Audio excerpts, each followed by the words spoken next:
하늘의 보화를 쌓아두라 주께서 말씀하셨습니다. 땅에 보화를 쌓아두는 것은 헛된 일이라 말씀했습니다.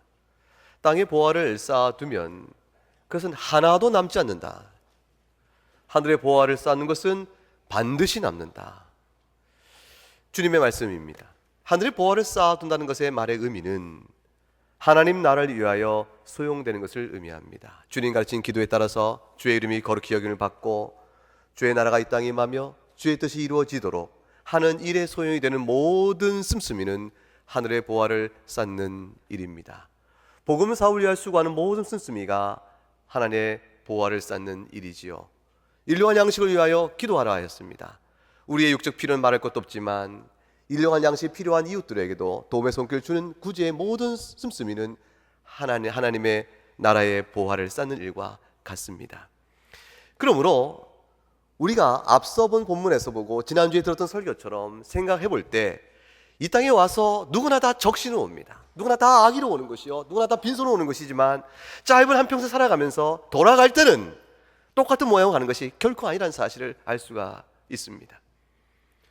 우리 다 빈손으로 왔지만 다 주님 앞에 서게 될 터인데 하나님 앞에 결산을 받을 그날이 되어질 때에 어떤 이는 빈손으로 서게 될 것이나 어떤 이는 가득 찬 손으로 주 앞에 서게 될 것입니다. 왜냐하면 하늘의 보화를 쌓은 이는 가득 찬 손으로 주 앞에 서게 될 것이요, 이 땅에 세상의 보화를 쌓고만 자는 주 앞에 섰을 때 빈손으로 서게 될 것입니다.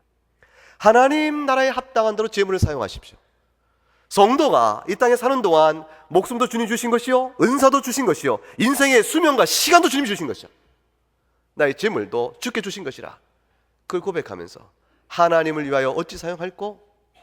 내가 내 가족과 나의 필요와 모든 걸 위해 사용하되 일정 부분을 끌어내어 주 앞에 드릴 수 있어야 합니다.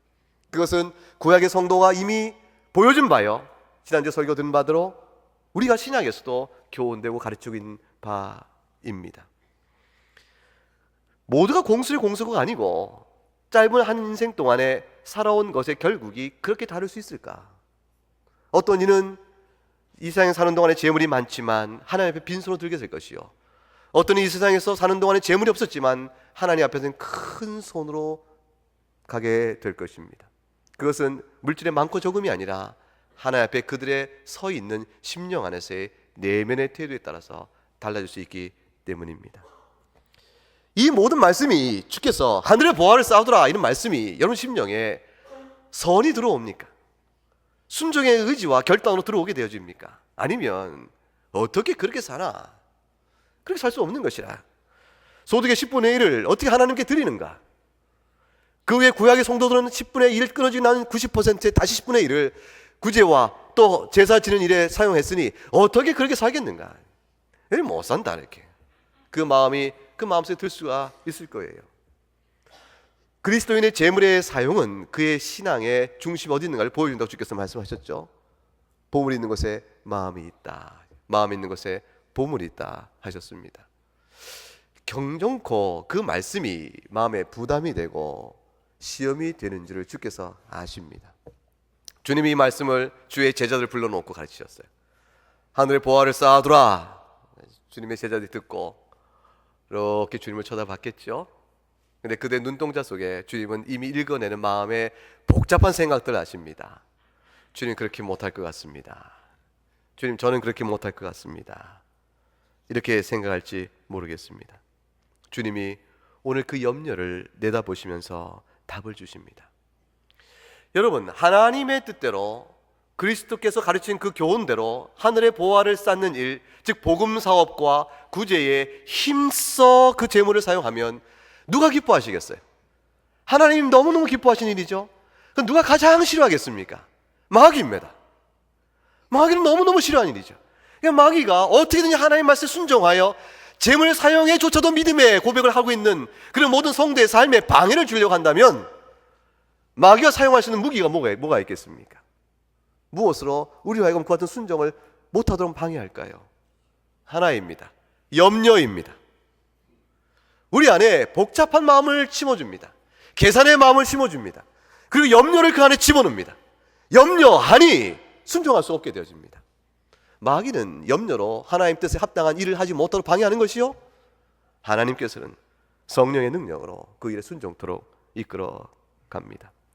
가진 염려가 마음속에 복잡하게 일어나게 되어지면 하나님 그렇게는 못 살겠습니다. 주의 나라를 위하여, 복음사역과 구제를 위하여 소득의 일정 부분을 어떻게 끊어내겠습니까? 전부도 부족한데 결국 자신을 위해서 필요를 따라 전전긍긍하며 사용하면서 평생 얻어진 모든 소득에 하나님의 뜻에 합당해 쓰여진 분량은 극히 적게 되어진 결과가 되고 말 것입니다. 염려가 드는 분들은 신앙생활이 힘들어지기 시작할 것이에요. 이 설교가 얼마나 듣기 힘들겠습니까? 이 설교가 얼마나 마음이 무겁겠습니까? 지난주에 한번 설교하면 되는데 또 이어서 오늘 또 그 설교를 또 한다. 다음에 또 하면 내 절대로 교회 안 나올 거다, 이런 마음을 갖지 모르겠습니다. 다음번 본문이 바뀝니다. 염려하지 마시기 바랍니다. 오늘 본문까지가 그렇게 되어집니다. 설교 이런 설교 자주 하는 거 아니고, 제가 지난주에 3부 예배 때 얘기 드리면서 그랬습니다. 제가 펀드레이징 하는 거 아니라고 얘기했어요. 그래서 헌금 많이 해서 하나님 나라 드려지면 인센티브 목사한테 없다고 얘기했습니다. 여러분, 목사 좋다고 얘기하는 거 아니고 여러분의 한 분 한 분의 하나님 앞에서 결사를 생각해 보시기 바랍니다. 하나님 앞에서 주신 인생입니다. 그 앞에 주의 영광을 위해 살아갑니다. 하나님을 기뻐하고 즐거워합니다. 무엇으로 하시겠습니까? 무엇으로 그걸 감당하시겠습니까? 재물의 일정 부분을 하나님의 복음 사위에 내어드리고 구제에 쓰는 일은 아름다운 일입니다. 이거는 아무 사람이 못해, 세상에 속한 사람이 못한 일이죠. 마음의 욕심과 탐욕과 쓸모가 있고 염려로 가득 찬 사람이 어떻게 그 일을 하겠습니까? 그건 아주 신앙적인 일입니다. 주님이 그 신앙을 행할 수 있도록 우리 안에 능력을 주시고 붙들어주시기를 참 바랍니다. 염려가 드는 성도는 이 설교를 들으면 신앙생활에 무게가 시험이 될지 모르겠어요.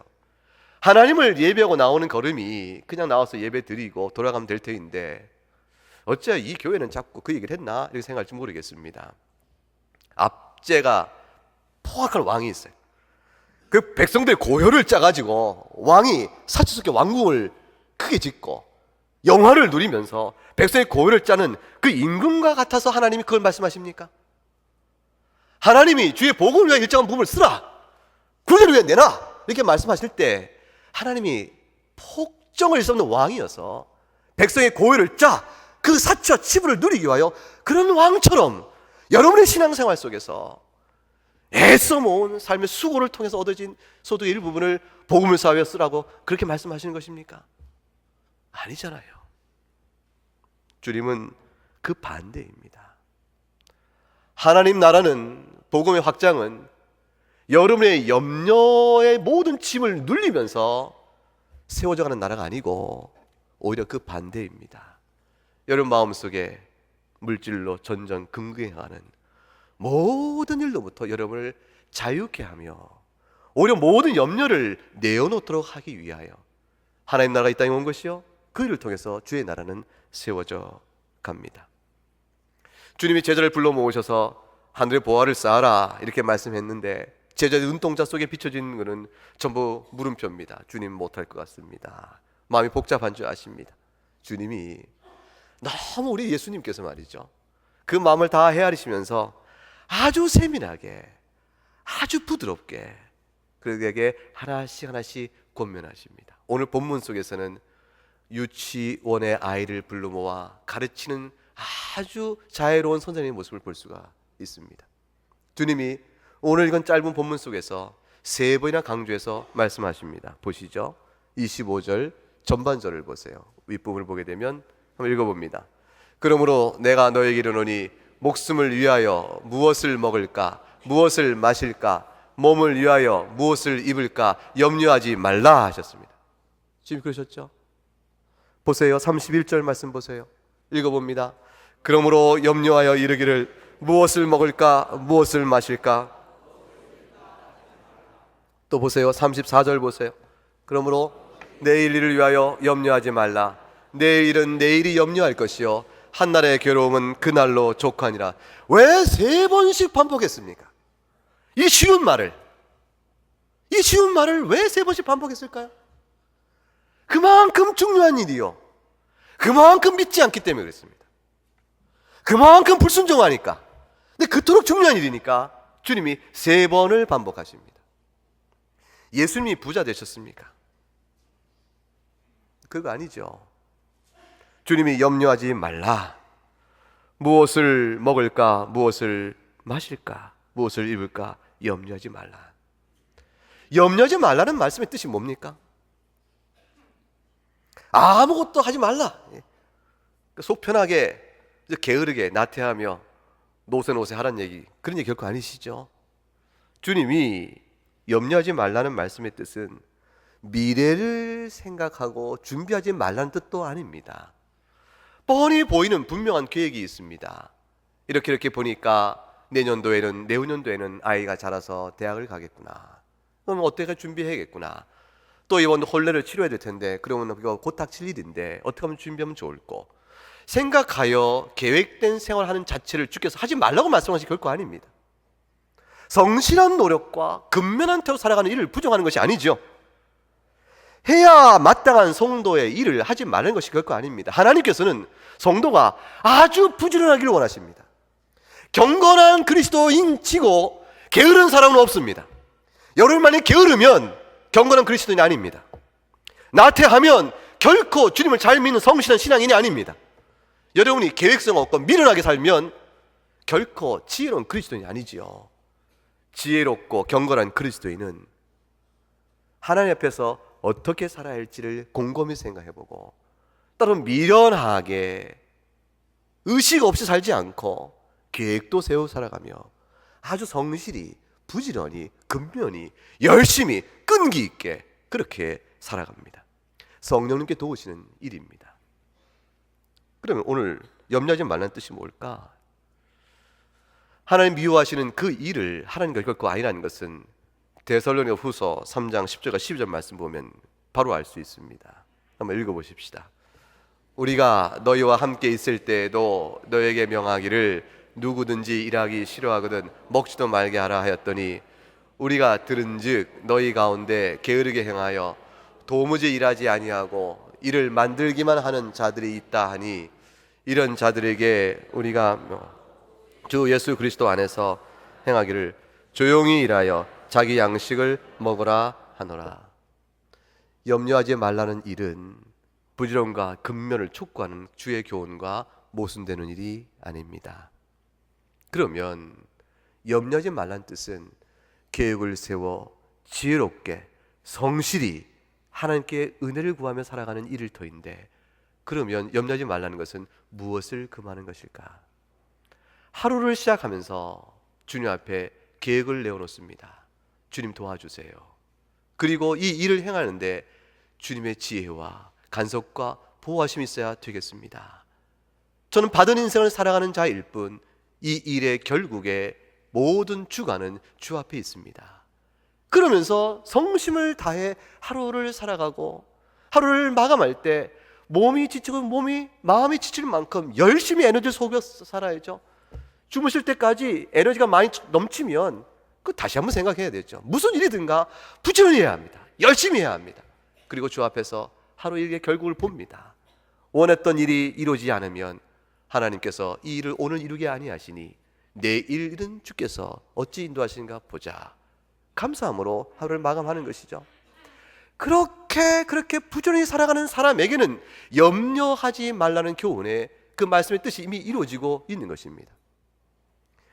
염려하지 말라는 말씀의 뜻은 과도한 자신의 목적과 의식에 따라서 이미 그 일이 이루어지기를 애써 바라며 그 일이 이루어지지 않을까봐 노심초사하고 전전긍긍하는 것입니다. 여러분, 우리가 미래를 우리가 주장할 수 있습니까? 인생은 하루를 받아 사는 인생인데 우리가 내일 일을 우리가 주장할 수가 없습니다. 그런데 내일의 일이 주장하고 통제할 수 있고 자기 뜻대로 만질 수 있다고 생각해야 그러기를 바라는 마음의 조급성이 결국 염려로 다가옵니다. 주님이 3번에 걸쳐서 염려하지 말라 하시면서 제자들의 마음을, 복잡한 마음을 보시고 좀 우리 마음을 다 아시는 것이죠. 그리고 염려하지 않아야 될 이유를 차근차근 말씀해 주십니다. 첫 번째, 25절 하반절을 한번 보세요. 밑에 두 줄을 보시죠. 여기 나와 있는 건 밑에 두 줄. 시작.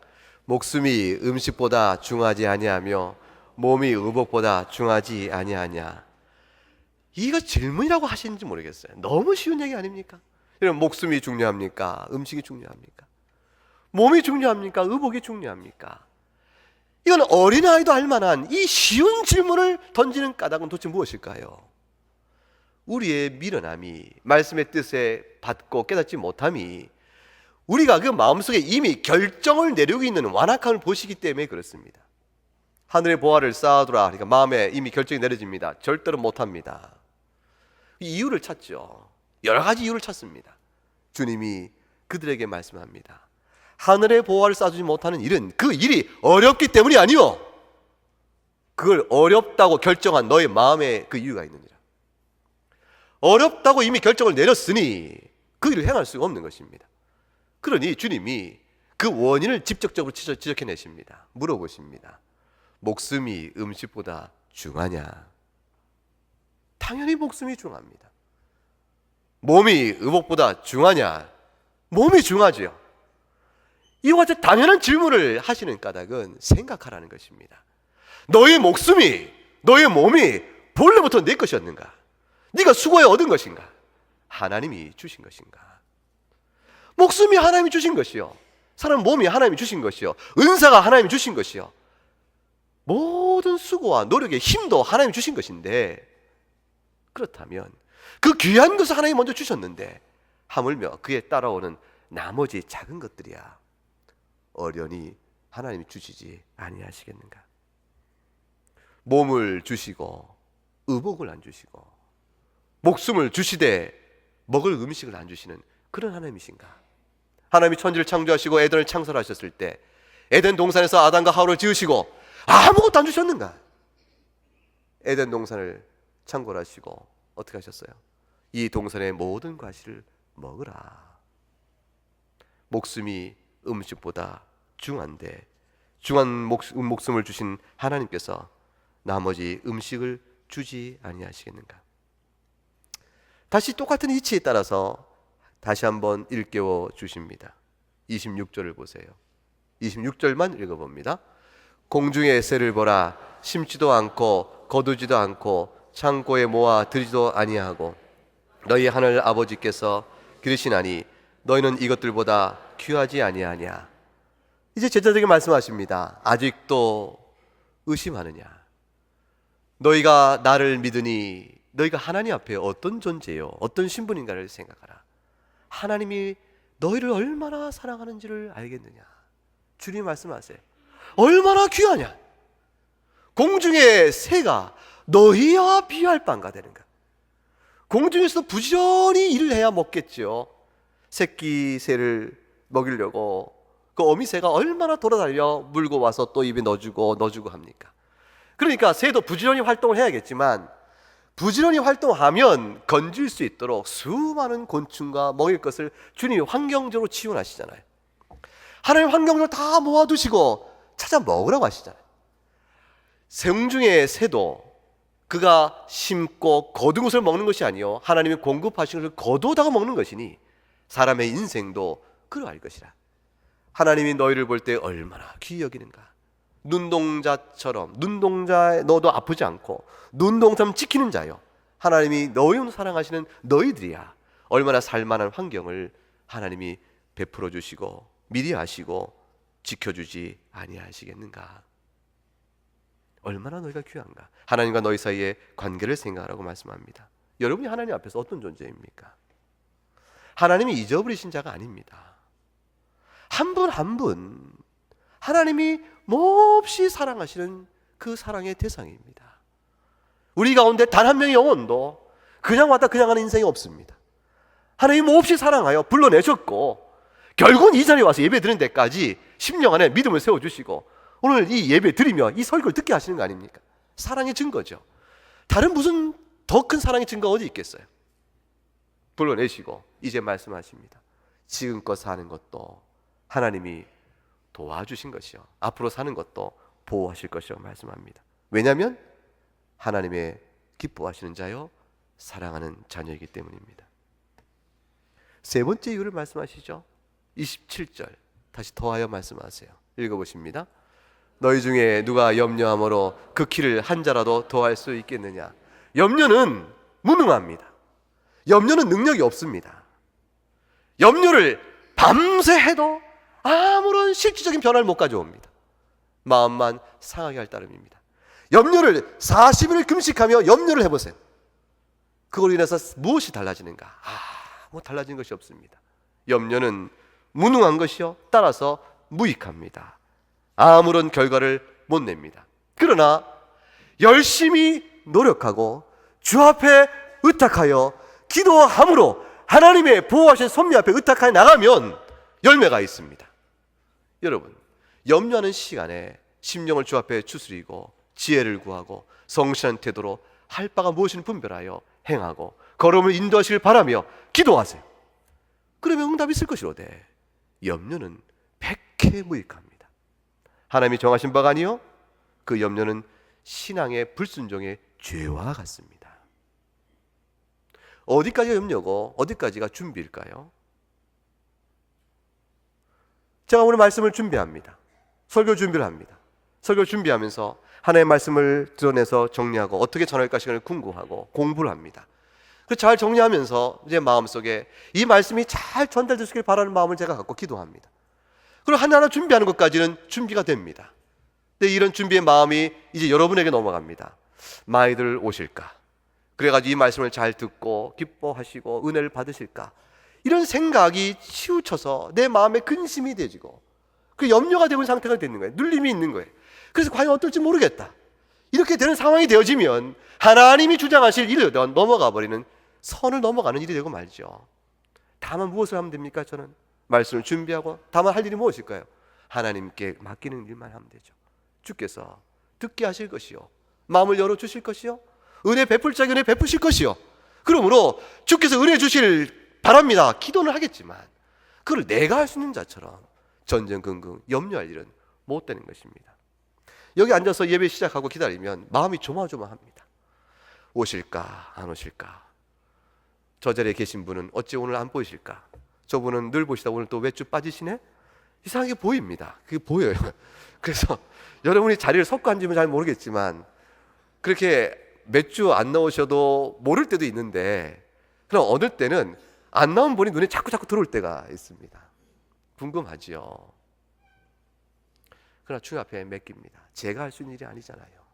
하나님이 여러분의 걸음을 예배로 모으셔야 하니, 생활 살아가는 일도 마찬가지입니다. 생업에 있어서 주 앞에서 성실히 생업을 연구하고 또 정보를 모으고 궁구하고 애써 성실히 노력하면서 기도하는 일까지는 여러분이 하실 일이지만 염려는 주 앞에 내어놓아야 합니다.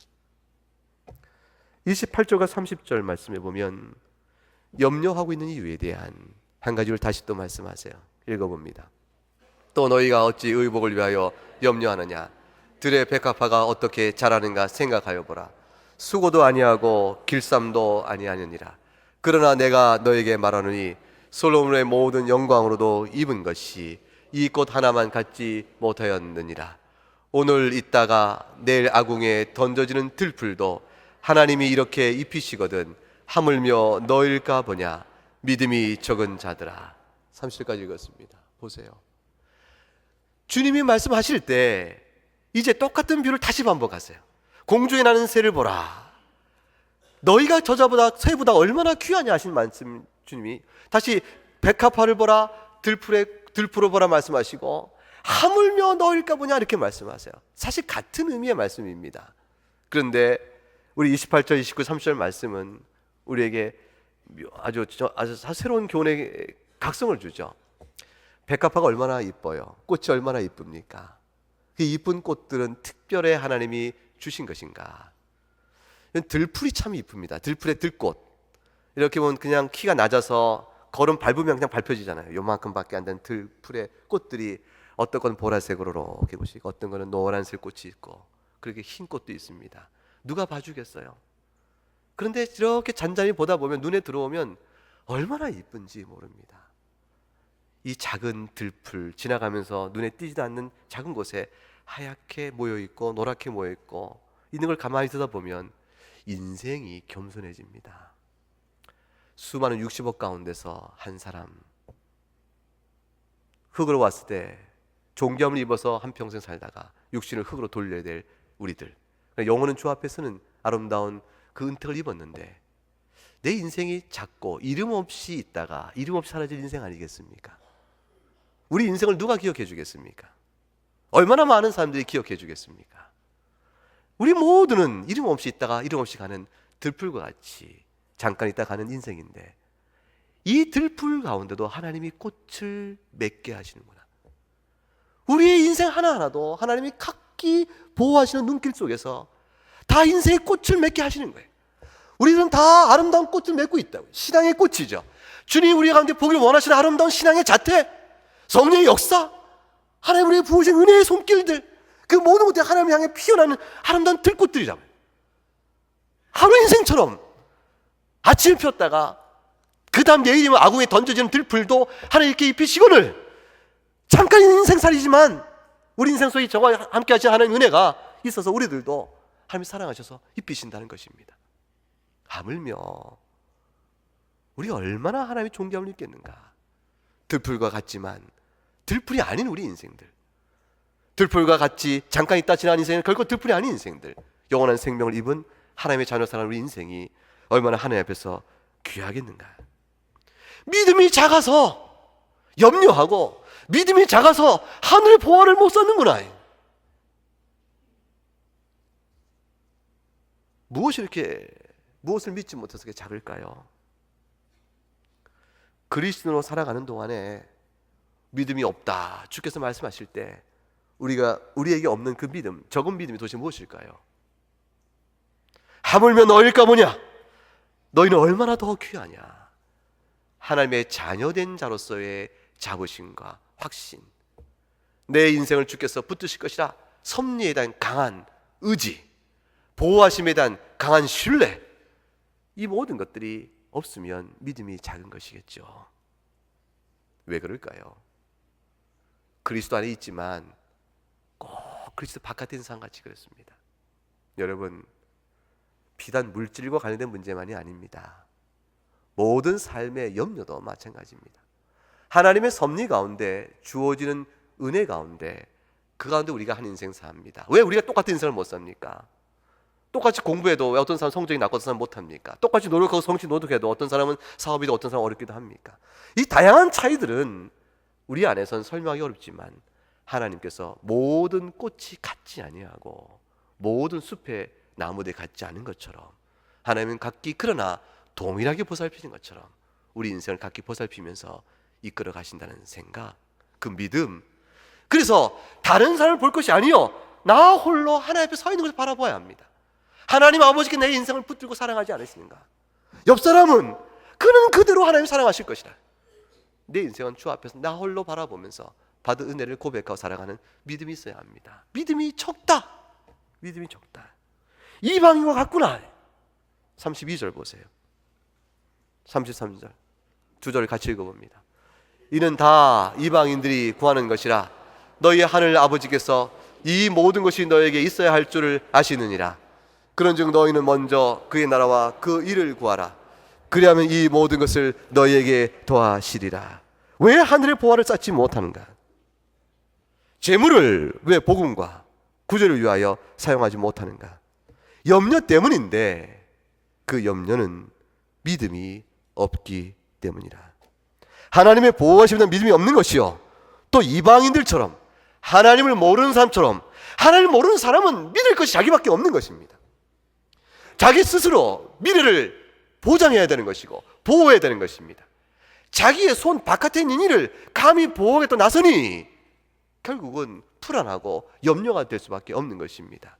인생은 알거든요. 내일 생명이 자기 손에 없다는 것을 사람은 스스로 압니다. 내가 현재 쥐고 있는 재물이 내일도 계속 갈지 그거 알 수 없다는 것도 사람은 압니다. 그렇지만 그걸 붙들고 있는 겁니다. 그리고 염려하는 것입니다. 이방인처럼 하나님을 모르는 자처럼 스스로 하나님이 되어서 자기 인생을 붙드는 자처럼 마음을 이 세상에 두고 이 세상의 욕심과 정욕에 따라 살면서 항상 부족하다, 항상 부족하다, 항상 부족하다, 그러면서 한평생 염려하며 사는 것입니다. 주님이 말씀하십니다. 너희가 하나님의 자녀인데 어찌 그렇게 사느냐. 하나님 나라와 그 의를 생각하라. 두려워하지 말라. 지혜롭고 성실하게 기도하며 살아라. 그리고 그 기도와 삶의 중심에 하나님 나라의 복됨을 두고 하나님을 바라보라. 그리하면 이 모든 것을 너에게 더하시리라 약속하셨습니다. 여러분, 경건한 그리스도인은 하나님을 섬겨가면서 하나님을 사랑하며 복음과 구제에 힘써가며 그렇게 살아가는데 그로 인해서 결코 결핍을 겪지 않습니다. 상대적으로 너무나 넘쳐서 그런 것이 아니요, 적든지 많든지 결핍한 고생 때문에 주 앞에 살 수 없습니다, 이렇게 말하지 않습니다. 하나님 아버지 주여 보물을 하늘에 쌓을 수가 없습니다, 이렇게 말하지 않습니다. 경건한 그리스도인은 그가 재물이 많든지 적든지 소득이 많든지 적든지 어떤 상황이든지 그 상대적 차이에도 불구하고 자기 주신 형편에 따라서 하나님 앞에 이렇게 고백합니다. 주님이 저의 주인이시며 주께서 살아가신 대로 삽니다. 적은 재물이지만 남보다 적을지 모르지만 그러나 제 안에서 감사로 주 앞에 나갑니다. 주님 적지만 주의 나라를 위하여 복음을 위하여 또 나도 사랑하는 연약한 자를 돌아보면서 이 부분을 내어놓습니다. 그게 주님이 크게 보셨던 과부의 2렙돈입니다. 과부의 2렙돈이 푼돈이죠. 그러나 주님이 크게 보십니다. 부유한 자나 가난한 자나 하나님 나라가 그 의의 후함이 그 안에 있는가를 주께서 보기를 원하시는 것입니다. 그런 자라야 세상의 염려를 이뤄내는 것이고 물욕에 따라 살면서 큰 과오나 실수를 면케 되는 것이요, 하나님을 주인으로 온전히 섬기며 살아가는 복을 누릴 수가 있는 겁니다. 하나님 나라를 마음에 두고 살라. 그래야 복된 믿음의 삶을 사는 것이라. 스스로 염려를 만들어내지 말라. 다 살 길을 주께서 그대로 형편에 따라 내어주실 것이라. 그리스도의 제자들 가운데서 2000년 교회사 속에서 주 앞에 살아온 경건한 모든 이들 가운데는 부자도 있었고 가난한 사람도 있었습니다. 그러나 그 모든 사람의 중심은 하나님 나라와 그 의 앞에 확고히 서 있었기 때문에 기억되는 경건한 그리스도인입니다. 선교사님처럼 하나님의 공급하는 힘으로 절대적 의존하고 사는 사람들이 없습니다. 그러나 하나님이 이 세상 지금 2000년 교회사 속에서 선교사를 보내요. 복음 전도를 세워서 언약의 복음을 전파하여 교회를 세우는 동안에 그 어떤 선교사도 물질이 많아야 성공하고 물질이 적어서 선교를 못했다는 사람은 단 한 명도 없습니다. 그가 진실한 선교사일진데 주께 주시는 경건에 주께 주시는 물질의 공급 안에서 성실껏 일하며 그의 나라 그 일을 위해 수고하는 것입니다. 어느 교회도 물질이 풍성해서 일을 하는 것은 아닙니다. 화평교회도 작년 연말에 예산을 세우지요. 우리가 세운 예산은 수입 예산이 아닙니다. 사실상 말하자면 사업을 놓고 기도하는 지출 예산일 뿐입니다. 주께서 우리 교우들의 한 사람 한 사람을 든든히 세워주시고 여러분의 생업을 든든히 붙잡아 주시고 여러분 속에 믿음을 주셔서 여러분이 그의 나라 그 일을 구하며 하나님의 뜻대로 복음 사업과 구제를 위한 물질을 사용하신다면 그것이 모아져 교회의 힘이 될 것이요, 그러므로 교회가 세워진 예산대로 하나님 나라의 복음 사업을 위해서 사용할 수 있을 것입니다. 하나님 앞에 의탁하고 사업 계획을 세우고 예산이 만들어집니다. 그 예산은 하나님의 능력을 주시면 할 것이고 하나님의 능력을 주지 않으시면 못하는 것에 불과합니다. 우리가 세운 대로 다 할 것인지 세운 것보다 넘치게 할 것인지 세운 것보다 적게 하고는 하나님 뜻 가운데서 이루어질 것이요, 여러분의 믿음의 순종 가운데서 이루어질 것입니다. 여러분 개인 생활도 마찬가지입니다. 여러분 개인 생활도 주께 주신 공급된 힘 안에서 여러분이 하실 수 있는 만큼 하실 것입니다. 우리가 해야 될 범위를 정해놓고 거기에 못하면 못하고 거기에 더하면 더하고 우리는 그렇게 주장권이 없습니다. 다만 원리와 원칙에 순종해가며 성실한 믿음의 삶을 살아갈 따름입니다. 사랑하는 여러분, 여러분의 모든 생활을 돌아보시기 바랍니다.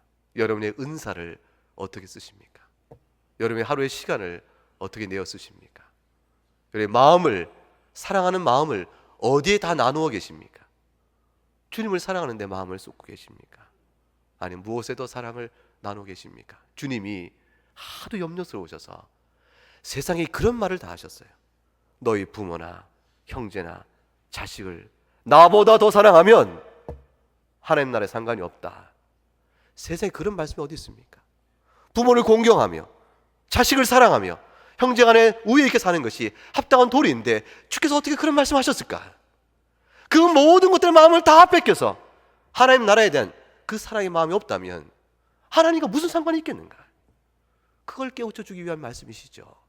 주 앞에 섰을 때 빈손 들고 서 있길 원치 않으셔서 하신 말씀이죠. 여러분, 여러분의 헌금이 여러분의 구원을 결정하지 않습니다. 여러분의 은사와 시간과 마음씀이 구원을 결정하지 않을 거예요. 정령껏 죄를 회개하고 그래서 십자가 앞에 엎드리면 구원을 받을 것입니다.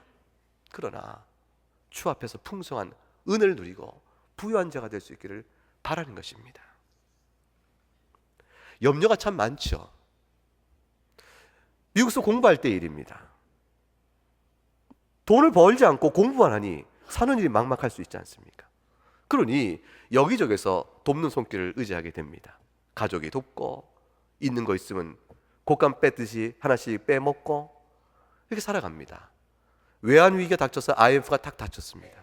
모든 한국에서 오는 도움의 손길이 절반으로 토막 나버립니다. 어떻게 삽니까? 기도밖에 없지요. 염려의 마음을 내어놓고 하나님께 기도합니다. 주께서 교회 사역일을 열어주시고 그걸 통해서 공부할 수 있는 힘을 주시고 장학금이 더 넓어지면서 그 일들의 필요를 채워주십니다. 그렇게 해서 9년 세월을 보내고 공부를 마치게 됩니다. 돌아보니까 상상도 할 수 없는 큰 돈이 든 생활들이었는데 지나온 세월들로 이미 과거가 되어 있습니다. 여러분, 우리가 밥 먹고 사는 문제도 지금 여러분의 연세가 90이고 80이고 70이고 각각 연세를 살아온 인생이 있을 터인데 쓰신 돈을 생각해 보세요. 언제부터 마련된 비용이었습니까? 날 때부터 갖고 있는 돈이었습니까? 여러분 이름으로 은혜에 적금된 돈이었습니까? 예금된 돈이었습니까? 살면서 공급하시니까 살아온 인생인데 왜 염려하십니까? 앞으로 인생도 살아가게 될 것입니다. 미리 알았다면 개우석이 어려웠던 인생인데 하나님이 우리 인생을 돌보시니까 지금까지 온 것입니다. 34절 말씀 읽고 마치겠습니다. 그러므로 내일 일을 위하여 염려하지 말라. 내일 일은 내일이 염려할 것이요 한날의 괴로움은 그날로 족하니라. 주님이 얼마나 말씀을 재밌게 하세요? 내일 일을 위하여 너는 내일을 염려하지 말라. 그렇게 말씀을 앞에 하셨다가 그 다음에 내일 일은 내일이 염려한다 그러셨습니다. 내일이 염려한다. 우리는 염려할 자들이 아니기 때문에 내일이라는 시간을 인격화시켜서 내일은 내일이 염려할 거다. 우리는 마치 관찰자인 것처럼 말씀을 하세요. 얼마나 답답하셔서 말씀하셨겠습니까? 오늘 주님 주신 이 교훈의 말씀은 하나도 어렵지 않습니다. 여러분 마음에 믿음이 있으면 이것처럼 쉬운 말씀이 없대. 여러분 믿음이 없으면 이것처럼 여러분에게 힘이 든 말씀이 없을 것입니다. 주님 앞에서 여러분의 신앙을 돌아볼 수 있기를 바랍니다. 찬송하겠습니다.